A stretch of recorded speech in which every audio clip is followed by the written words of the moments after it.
Imagina recibir un disparo y que tu cuerpo no solo caiga al suelo, sino que explote como si te hubieran lanzado una granada. Suena a ciencia ficción, pero estas balas existieron.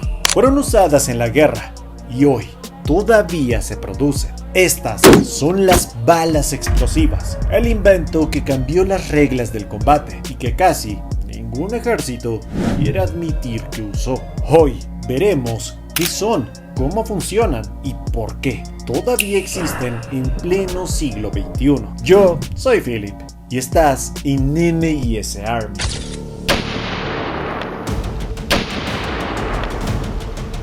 Aunque su nombre suene a una tecnología moderna, en realidad su funcionamiento es sorprendentemente simple. Por fuera parecen un proyectil común, pero en la punta esconde el verdadero truco. Una camisa metálica que encierra un diminuto percutor, una cápsula explosiva y a veces una mezcla incendiaria. Al impactar, el percutor golpea la cápsula y desencadena una explosión que multiplica el daño. Esta idea existe desde mediados del siglo XIX. Al principio se diseñó para cacería, pero no tardó en despertar el interés militar.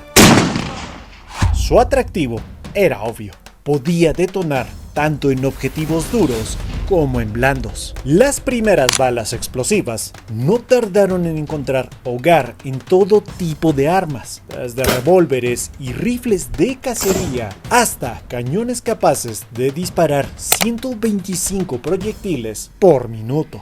Al Imperio Ruso y al Austrohúngaro incluso las probaron contra buques de guerra, justo cuando estos empezaban a utilizar cascos blindados. Y aunque al principio parecían una herramienta perfecta contra objetivos duros, pronto alguien se dio cuenta de que también podían ser devastadoras contra un enemigo de carne y hueso. Y ahí empezó la polémica, las pruebas con animales y hasta un atentado contra un presidente uruguayo dejaron algo en claro: las balas explosivas eran devastadoras contra objetivos vivos. Esto preocupó a las potencias de la época, que en 1868 firmaron la Declaración de San Petersburgo. En pocas palabras, prohibía cualquier proyectil de menos de 400 gramos con carga explosiva o incendiaria se usara contra personas. El argumento era claro: sufrimiento innecesario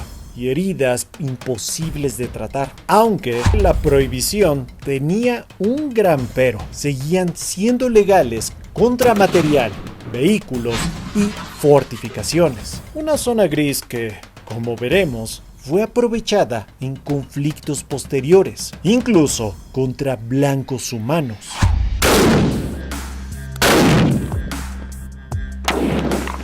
Esta zona gris legal abrió la puerta para que las potencias diseñaran una infinidad de variantes. De aquí nacieron los proyectiles de artillería modernos, que antes solo expulsaban metralla, pero ahora podían llevar una carga explosiva interna. Irónicamente, la artillería se convirtió en el arma que más bajas causó durante la Primera Guerra Mundial. Paralelamente, países como Inglaterra desarrollaron munición explosiva de menos de 400 gramos. Ejemplos como la Brock, la Pomeroy y la RTS. Estas balas se diseñaron para el cartucho de infantería 303 British, pero su destino principal era ser disparadas desde ametralladoras ligeras, como la Lewis, contra Zeppelins y otros aviones enemigos. Aún así, no sería extraño que parte de esta munición terminara en manos de la infantería. Al fin y al cabo, el fusil estándar británico también era calibre 303 British.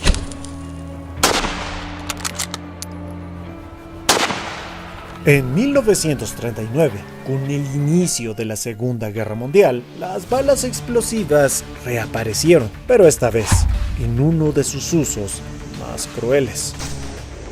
En el frente oriental, Alemania y la Unión Soviética protagonizaron un uso indiscriminado de balas explosivas en sus francotiradores. De acuerdo con fuentes como InFranche TV, los tiradores alemanes recibieron órdenes directas del líder alemán, sí, ese que estás pensando, para utilizar esta devastadora munición contra soldados soviéticos. Y, como era de esperarse, los francotiradores soviéticos no dudaron en responder con la misma moneda. Después de todo, era una guerra total y la supervivencia lo justificaba todo. Los alemanes empleaban al cartucho 7,92 por 57 mm Mauser B-Patron en sus fusiles Kar-98. Lo que ves en pantalla son brutales efectos de esta munición sobre un hueso. Al impacto deja una estela luminosa con humo blanco, pero lo más aterrador es que no explota al tocar el blanco y al atravesar un hueso duro detona dentro del cuerpo. Esto coincide con los relatos del francotirador alemán Josef Alberger, responsable de 257 bajas, quien describía que un solo impacto en la mano podía hacerla literalmente desaparecer. La versión soviética no era menos letal. Su efecto devastador era prácticamente idéntico, pues el objetivo de ambos bandos era el mismo: destruir de forma irremediable a quien se cruzara en su camino. Eso sí, no eran municiones comunes. Su producción requería más recursos y procesos que los cartuchos estándar, y en una guerra total, eso las hacía tan valiosas como escasas. Con los conflictos venideros, el avance de las balas explosivas se volvió cada vez más ingenioso y letal. Durante la guerra de Vietnam, el concepto mismo de un proyectil de alto poder explosivo se invirtió con el llamado Proyecto Hijo Mayor, llevado a cabo por el ultrasecreto Grupo de Estudios de Observación SOG de Estados Unidos. Su plan fue tan simple como escalofriante: sabotear 11.500 cartuchos que, en lugar de contener pólvora, escondían una carga explosiva capaz de generar una energía 4 o 5 veces mayor a la que el fusil podía soportar. Cuando el Vietcong disparaba uno de estos cartuchos, el resultado era inmediato: el arma quedaba destruida y el tirador gravemente herido. Pero lo más devastador no fue el daño físico, sino el efecto psicológico. De pronto, el enemigo ya no solo sufría por escasez de munición, sino que debía vivir con el terror de que cualquier cartucho capturado pudiera ser su último disparo. Aunque suene improbable, sí existen versiones explosivas para calibres populares como el 9 mm o el 22 LR. El problema es que con cargas tan pequeñas, la explosión es débil y poco confiable, sin aportar un daño verdaderamente decisivo.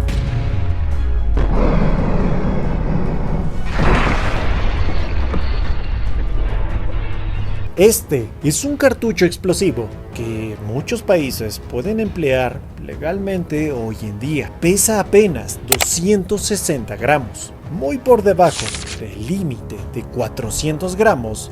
Y aquí es donde entra el juego el ingenio para causar el máximo daño. Eso sí, sin romper, al menos técnicamente, las reglas internacionales. La mayoría de los cartuchos explosivos modernos son considerados legales porque en teoría no están diseñados para usarse contra personal. Su mecánica hace que atraviesen el cuerpo sin detonar. Bajo ese argumento, se afirma que no violan la Declaración de San Petersburgo, aunque todos sabemos que en la guerra la letra chiquita a veces pesa más que el espíritu de la ley. Pero bueno, déjame tu opinión en los comentarios. Y si la operación del SOG, sembrando terror con balas explosivas, ya te pareció extrema, imagina un arma que podía eliminar un objetivo en plena selva de Vietnam y que el resto del pelotón ni siquiera escuchara el disparo. Una pistola tan silenciosa que parecía sacada de una película de espías, pero que fue real y letal. Te hablo de la High Standard HDMS. La historia completa te la cuento en este video. Te ha hablado Philip y esto fue MIS Army.